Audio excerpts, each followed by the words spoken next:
اپنے ہنائی ہاتھوں سے ایک روز کچن میں کھانا تیار کر رہی تھی کہ کسی نے بیل دی۔ گیٹ پر گئی، کیا دیکھتی ہوں ایک نہایت حسین و جمیل عورت منتظر ہے۔ مجھے دیکھ کر ٹھٹک گئی، میں تو اس پری چہرے کی دید میں گم تھی۔ اس نے پوچھا، کیا شفیق گھر پر ہے؟ وہ دفتر گئے ہیں۔ آپ کون؟ میرا نام نیلوفر ہے، ان سے ضروری کام ہے، اندر آ جائیں۔ میں نے عذرا اخلاق کہا، بولی میں دوبارہ آ جاؤں گی، اس وقت جلدی میں ہوں۔ وہ گیٹ سے ہی لوٹ گئی اور میں ششو پنج میں سوچتی رہ گئی کہ آخر یہ پریوش کون تھی اور اس کو میرے شوہر سے کیا کام تھا۔ عورتیں اس طرح کی باتیں سوچتی ہی ہیں، اور میں تو پھر نئی نویلی دلہن تھی۔ تمام دن بے چینی میں گزرا۔ یہ عورت اس قدر حسین نہ ہوتی تو میں اتنی پریشان نہ ہوتی، لیکن اس کا حسن اچھے بھلوں کو پریشان کرنے والا ہی تھا۔ شام کو جو ہی شفیق گھر آئے، مشکوک نظروں سے ان کو دیکھا۔ میرا چہرہ دن بھر کی منفی سوچوں کے ساتھ گشت خون کرنے سے اترا ہوا تھا۔ حسب معمول آج مسکرا کر ان کا استقبال بھی نہیں کیا تھا۔ میرے چہرے کی طرف دیکھ کر کہنے لگے، ناز کیا بات ہے، کچھ پریشان لگ رہی ہو، خیر تو ہے؟ اوپری دل سے کہا، کچھ نہیں ہوا ہے، لیکن شفیق کھانا کھاتے ہوئے بار بار میرے چہرے کا جائزہ لیتے رہے۔ کچھ وقت ایسے ہی خاموشی میں بیت گیا، بالآخر ان سے رہا نہ گیا، کہنے لگے، شہناز دیکھو، ہم دونوں نئی زندگی کی ابتدا کر رہے ہیں، اگر مجھ کو نہ بتاؤ گی کیا بات ہے تو بے سکون اور گھٹی گھٹی رہو گی، بہتر ہے جو بات تم کو پریشان کر رہی ہے بتا دو۔ وہ سچ کہہ رہے تھے، ان کے لہجے میں شہد جیسی مٹھاس تھی جس نے میرے دل کو گداز کر دیا۔ میں پھوٹ پھوٹ کر رونے لگی۔ انہوں نے بڑی مشکل سے مجھے چپ کروایا۔ میں نے ان کو بتا دیا کہ آج ایک بہت خوبصورت لڑکی آپ کے بارے میں پوچھنے آئی تھی، لیکن اس نے اپنے بارے میں کچھ نہ بتایا اور نہ تعارف کرایا، اور میرے دل میں وسوسوں کی کانٹوں بھری فصل ہو کر چلی گئی۔ اگر آپ کی کوئی رشتہ دار ہوتی تو ضرور اپنا تعارف کرواتی۔ کون تھی وہ؟ بے اختیار انہوں نے کہا، شادی سے پہلے تو میری زندگی میں کبھی کوئی حسین عورت نہیں آئی، اب شادی کے بعد کون آ گئی؟ کیا اس نے اپنا نام بھی نہیں بتایا؟ بتایا تھا، نیلوفر نام تھا۔ نیلوفر؟ انہوں نے اپنے ذہن پر زور دیا۔ اچھا، وہ طاہر کی دوست تھی، اسی نے 2-3 بار میرے دفتر میں فون کیا تھا، مگر میں سیٹ پر نہیں تھا۔ 3 دن سے کوئی نیلوفر فون کرتی ہے لیکن میری بات نہیں ہو پاتی۔ میں ان کے چہرہ پڑھ رہی تھی لیکن نہیں پڑھ پا رہی تھی، تبھی اور بھی افسردہ ہو گئی، یہاں تک کہ آنسوؤں نے میرے چہرے کو بھگو دیا۔ شفیق نے رومال سے میرے آنسوؤں کو خشک کیا اور بولے، آؤ میرے پاس بیٹھ جاؤ اور آرام سے میری بات سنو۔ دیکھو، اعتبار ایک قیمتی اثاثہ ہوتا ہے جو میاں بیوی کی کامیاب زندگی کی ضمانت ہوتا ہے۔ اب میں تم کو نیلوفر کے بارے میں بتاتا ہوں۔ تم تو جانتی ہو ملازمت میں ایسا ہوتا ہے، ایک جگہ سے دوسری جگہ ٹرانسفر ہو جاتے ہیں۔ ان دنوں میری بھی لاہور تبدیلی ہو گئی تھی، وہاں کسی سے واقفیت نہ تھی۔ سب سے بڑا مسئلہ میرے لیے رہائش کا تھا۔ دفتر سے نزدیک جو گھر تھے وہ کرائے کے لحاظ سے بہت مہنگے تھے، دور سستے مکان ملتے تھے تو دفتر آنے جانے کی دقت تھی۔ اسی سوچ میں خاموش بیٹھا تھا۔ یہ میرا دفتر میں پہلا دن تھا۔ ساتھ والی نشست پر ایک شخص نے نوٹ کیا کہ میں کسی پریشانی میں گم ہوں، تبھی اس نے مجھ کو مخاطب کیا، بھائی صاحب کیا بات ہے، ہم کو پریشانی بتائیے گا تو آپ کی مدد کریں گے۔ میں نے کہا کہ بھائی، میں یہاں ٹرانسفر ہو کر آیا ہوں، اب رہائش کا مسئلہ ہے، اس شہر میں کوئی واقف بھی نہیں ہے۔ میری بات سن کر وہ ہنس پڑا، کہنے لگا، بھلا یہ بھی کوئی مسئلہ ہے؟ رہائش اور کھانے کی ذمہ داری میری سمجھو، اور کوئی بات، بس اور کوئی بات نہیں ہے، اور کیا چاہیے بھلا؟ یہ میری طاہر سے پہلی ملاقات تھی، ان دنوں میرے پاس سواری بھی نہیں تھی۔ اس نے چھٹی کے وقت مجھے اپنی گاڑی پر بٹھایا اور گھر لے گیا۔ آفس سے تھوڑی دور اس کا مکان تھا، یہ اس کے ماموں کا بنگلہ تھا جو بیرون ملک گئے ہوئے تھے۔ اب یہ طاہر کی تصریف میں تھا۔ طاہر یہاں اکیلا رہتا تھا اور کھانا بھی خود پکاتا تھا۔ ہم نے کھانا کھایا، وہ کھانا پکانے کا ماہر ہو چکا تھا۔ میں نے کھانے کی تعریف کی تو بولا، 8 سال سے گھر سے دور اکیلا ہی رہتا ہوں، کوکنگ میں ماہر ہو گیا ہوں۔ وہ بہت نیک اور صاف دل شخص تھا، وہ سخی بھی تھا۔ اب ہم ساتھ رہنے لگے، مجھے کرائے کی بچت ہو گئی، کچن کا خرچہ ہم مل جل کر اٹھا لیتے تھے، لیکن کھانا وہی بناتا تھا۔ میں برتن سمیٹنے میں اس کی مدد کر دیا کرتا تھا۔ ایک روز میں نے اسے کہا، طاہر 2 ماہ ہو چکے تم مجھ پر خرچہ کرتے ہو، کرایہ بھی نہیں لیتے اور کھانا بنانے کی زحمت بھی اکیلے برداشت کرتے ہو۔ اپنی گاڑی پر مجھ کو آفس لاتے لے جاتے ہو، کم از کم پیٹرول کے پیسے مجھ سے لے لیا کرو اور میں اپنے کام بھی خود کروں گا۔ کہنے لگا، یار کیسی باتیں کرتے ہو، دوستی میں اس قدر حساب کتاب نہیں چلتا، آئندہ اس قسم کی باتیں مت کرنا ورنہ میں تم سے ناراض ہو جاؤں گا۔ اس نے اس قدر خلوص سے کہا کہ میرے دل سے بوجھ اتر گیا۔ وقت اچھا گزر رہا تھا کہ ایک روز جب وہ کسی کام سے باہر گیا ہوا تھا، دروازے پر دستک ہوئی۔ دروازہ کھولا تو سامنے اتنی خوبصورت لڑکی کھڑی تھی کہ میں حیران رہ گیا۔ اس نے طاہر کا پوچھا۔ میں نے بتایا کہ وہ کام سے گیا ہوا ہے۔ لڑکی نے دوسری کوئی بات نہیں کی، اپنا نام بتا کر چلی گئی۔ وہ شام کو لوٹا۔ میں نے بتایا کہ ایک لڑکی آئی تھی، اس نے اپنا نام بتایا اور چلی گئی۔ وہ میری کالج کی کلاس فیلو ہے، ہم شادی کرنا چاہتے ہیں لیکن اس کے گھر والے نہیں مانتے، جبکہ نیلوفر کی ضد ہے کہ وہ شادی مجھ ہی سے کرے گی۔ میرے والدین کئی بار رشتے کے لیے اس کے گھر جا چکے ہیں، اس کے والدین سے کافی منت سماجت بھی کی ہے، وہ لوگ راضی نہیں ہو رہے۔ اسی پریشانی میں آئی تھی، وہ کیوں راضی نہیں ہے؟ وہ اس کی شادی اپنی کزن سے کرنا چاہتے ہیں جو لندن پڑھنے گیا ہوا ہے، وہ دوبارہ آئے گی، ذرا دھیان رہے۔ اگلے روز وہ پھر آئی، میں دوسرے کمرے میں چلا گیا، وہ اپنے مسئلے پر باتیں کرنے لگے۔ نیلوفر کہہ رہی تھی کہ ابو تو مانتے ہی نہیں، اب کیا کرنا ہے، تم ہی صلاح دو کہ کیا کریں۔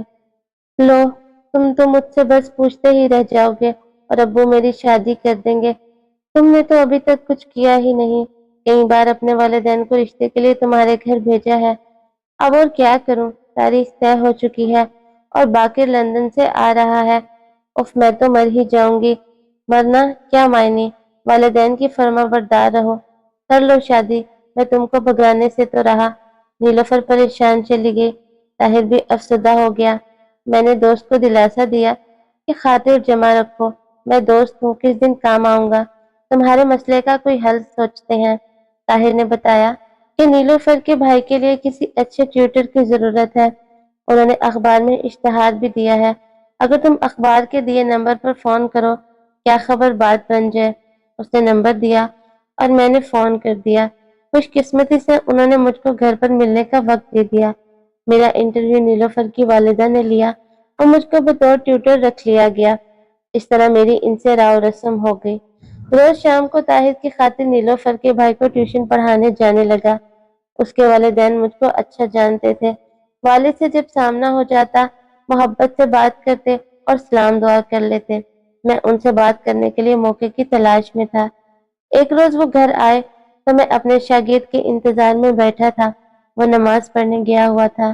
اس کے والد میرے پاس آ کر ڈرائنگ روم میں بیٹھ گئے اور اپنائیت سے باتیں کرنے لگے۔ پوچھا، کہاں جاب کرتے ہو اور کہاں رہتے ہو؟ میں نے سچ سچ بتا دیا، اپنے کولیگ طاہر کے پاس رہتا ہوں۔ موقع غنیمت تھا، میں نے طاہر کی تعریفیں شروع کر دی، یہ بھی کہہ دیا کہ بہت نیک اور شریف نوجوان ہے، اگر آپ ہمدردی سے اس کے بارے میں سوچیں تو بڑی مہربانی ہوگی کیونکہ وہ میرا کولیگ ہے۔ یہ سن کر موصوف کے چہرے پر غصے کے آثار نمایاں ہو گئے، مگر ضبط کر گئے، یعنی کیسے ضبط کی، ورنہ چہرہ تو بتا رہا تھا کہ میرے منہ پر تھپڑ مار دینا چاہتے ہیں۔ بہرحال قصہ مختصر، انہوں نے کہہ دیا کہ میری لڑکی کی منگنی میرے بھائی کے بیٹے سے ہو چکی ہے، آئندہ یہ بات کبھی مت کرنا۔ میں نے سمجھ لیا کہ یہاں طاہر کی دال گلنے والی نہیں ہے، لہذا خاموشی اختیار کر لی۔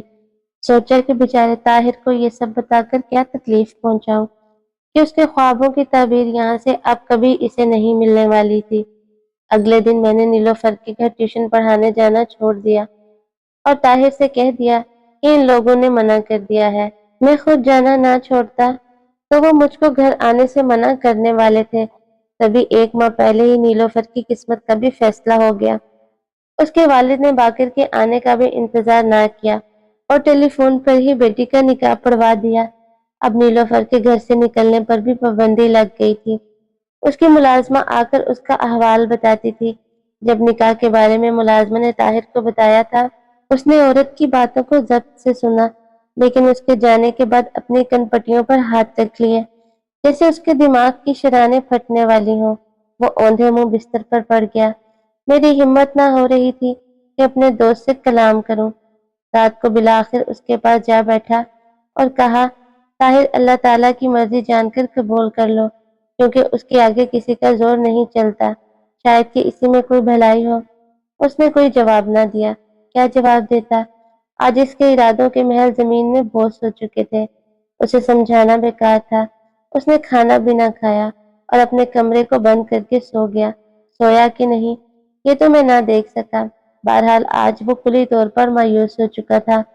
اس کے بعد وہ چپ چپ رہنے لگا، آفس جاتا، خاموشی سے کام کرتا۔ اس نے ہنسنا بولنا چھوڑ دیا، راستے میں مجھ سے بھی کلام نہ کرتا تھا، کھانا بھی کم کر دیا، بمشکل چند لقمے لیتا تھا۔ پھر وہ بیمار رہنے لگا۔ ایک دن اس نے مجھے بتایا کہ اس نے استعفیٰ دے دیا ہے، کیونکہ اس کی والدہ بیمار ہے، وہ گھر جا رہا ہے۔ اس نے مجھ سے کہا کہ تم بے شک ماموں کے مکان کی چابیاں رکھ لو اور یہاں رہتے رہو جب تک کہ وہ بیرون ملک سے لوٹ کر نہیں آ جاتے۔ میں نے کہا، دوست، میں بھی یہاں چند ماہ رہوں گا جب تک تبادلہ نہیں ہو جاتا۔ ٹھیک ہے، اگر تبادلہ ہو جائے تو مجھے اطلاع کر دینا، ورنہ چابیاں پڑوس میں دے دینا، میں ان سے لے لوں گا۔ اگلے روز وہ گاؤں چلا گیا۔ میں اس کو اڈے تک چھوڑنے گیا۔ اس کے 2-4 خطوط آئے تھے۔ آخری خط میں لکھا تھا کہ میں سعودی عربیہ چلا گیا ہوں، میرا تبادلہ ہو گیا۔ اس کے بعد اس کا کوئی خط مجھے نہیں ملا۔ اس کا پتہ بھی میرے پاس نہیں رہا ہے۔ اس واقعے کو 3 برس ہو گئے ہیں۔ دل میں خلیج سی رہتی ہے کہ کاش اس سے مل پاؤں، اس کے گاؤں جا کر معلوم کروں۔ بس وقت ہی نہیں ملا، اگرچہ طاہر کو بھلا نہ سکتا تھا، مگر وقتی طور پر وہ میرے دھیان سے اتر گیا تھا کہ آج نیلوفر کے آ جانے سے ساری کہانی ذہن میں تازہ ہو گئی ہے۔ خدا جانے کیسے اتنے دنوں بعد وہ مجھ کو ڈھونڈتے یہاں تک آ پہنچی ہے۔ کیا بات کرنا چاہتی ہے؟ یقیناً کوئی اہم بات ہی ہوگی۔ شفیق کی زبانی یہ کہانی سن کر میرے دل میں نیلوفر کے لیے نرم گوشہ پیدا ہو گیا۔ میں نے اپنے شوہر سے وعدہ کر لیا کہ اب اگر وہ آئی تو میں بٹھا لوں گی اور آپ کو دفتر فون کر کے بلوا لوں گی۔ توقع کے مطابق ہفتہ بھر وہ پھر آ گئی۔ چھٹی کا دن تھا۔ شفیق گھر کا سودا لینے گئے ہوئے تھے۔ میں نے اس کو خوش آمدید کہا۔ اس کا اعتماد قائم ہوا۔ میرے بلانے سے وہ گھر کے اندر آ گئی۔ میں نے اس کو بٹھایا اور تواضع کی۔ اتنے میں شفیق بھی آ گئے۔ دعا سلام کے بعد نیلوفر نے ان کو بتایا کہ میرا ٹیلی فون پر نکاح ہوا تھا، لیکن فسخ کرا لیا گیا تھا کیونکہ باقی نے لندن میں شادی کر لی۔ اس صدمے سے والد صاحب بیمار ہو کر چلے گئے۔ اب میں خود مختار اور آزاد ہوں۔ امی میری طاہر سے شادی پر راضی ہیں۔ انہوں نے ہی کہا ہے کہ تم سے رابطہ کروں اور تم طاہر سے رابطہ کرو۔ شفیق نے نیلوفر کو بتایا کہ ان کا طاہر سے رابطہ نہیں ہے اور نہ علم ہے کہ وہ کہاں ہے، کیونکہ اس نے سعودی عربیہ جانے کے بعد رابطہ رکھا ہی نہیں۔ انہوں نے وعدہ کیا کہ وہ فرصت ملتے ہی طاہر کے گاؤں جا کر پتہ معلوم کریں گے۔ 15 روز بعد عید آ گئی۔ 4 چھٹیاں مل گئی تو شفیق فوراً طاہر کے گاؤں چلے گئے۔ پتہ چلا کہ وہ سعودیہ سے اپنے دوست کے پاس امریکہ چلا گیا تھا اور امریکہ کا پتہ گاؤں والوں کے پاس بھی نہ تھا۔ اپنا پتہ اس نے اپنے قریبی عزیزوں تک کو نہ دیا تھا۔ اس کے والدین اپنے دوسرے بیٹے کے پاس چلے گئے تھے جو دبئی میں رہتا تھا۔ شفیق نے نیلوفر کو بتا دیا کہ گاؤں سے تو پتہ معلوم نہ ہو سکا، بہرحال کچھ دوستوں کے پاس جا کر ٹریس کرنے کی کوشش کریں گے، مل گیا تو اطلاع کر دیں گے۔ اس طرح 4 ماہ گزر گئے اور شفیق کا ٹرانسفر ہو گیا۔ لاہور سے ہم چلے آئے۔ نیلوفر سے بھی اس کے بعد ملاقات نہ ہو سکی۔ اتفاق کی کمپنی نے ٹریننگ کے لیے شفیق کو امریکہ بھجوا دیا اور میں اپنے میکے چلی گئی۔ کچھ دنوں بعد شفیق کا امریکہ سے فون آیا۔ مجھے بتایا کہ ان کی ملاقات ایک مشترکہ دوست کے ذریعے طاہر سے ہو گئی ہے۔ وہ ان کو اپنے گھر لے گیا۔ میں طاہر کو نیلوفر کے بارے میں بتانا چاہتا تھا لیکن نہ بتا سکا کیونکہ اس نے شادی کر لی ہے اور بیوی بھی اس کی امریکی نژاد پاکستانی ہے، ایک بیٹی بھی ہے۔ سو ہمت نہ ہوئی کہ اسے نیلوفر کے بارے میں بتاتا، کیونکہ یہاں وہ اپنی بچی اور بیوی کے ساتھ بہت خوش ہے۔ اب تم نیلوفر کو بتا دینا کہ اگر تم سے ملنے آئی تاکہ وہ جھوٹی آس میں نہ رہے، کیونکہ مجھ کو لگتا ہے کہ طاہر نیلوفر کو نہ پا سکنے کے غم کو بھلا چکا ہے۔ شفیق نے کہا،